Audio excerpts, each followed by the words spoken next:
अब तक हमने अमेरिका का जितना माल हजम, एक तो है ना आपने कर्जा लिया हुआ है, अब तक अमेरिका का हमने जितना माल हजम कर लिया हुआ है और डकार भी नहीं मारा। और मुझे समझ नहीं आती ये पैसे खर्च कहाँ हुए हैं। ये जरा सा ये मैंने वो पूरी की पूरी इसकी निकाली है, यानी पाकिस्तान के अंदर अब तक ये देखें, ये पूरी अमेरिकन एड की हिस्ट्री है। और जहाँ जहाँ आपको ये देखें, जहाँ ये देखें 58 से शुरू होती है ज़्यादा, यहाँ पर ये फिर ख़त्म हो जाती है।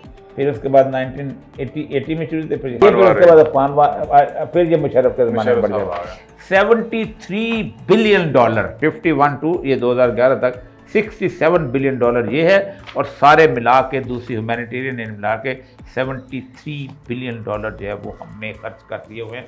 और मुझे समझ नहीं आती ये 73, ये एड है, ये कर्जा नहीं है, ठीक है, ये कर्जा नहीं है। ये किसके पेट में गई है भाई? कर ये 75,000 लाशें हैं इन $73 बिलियन के, बस आम आदमी की लाश, गरीब आदमी, बच्चों की लाशें।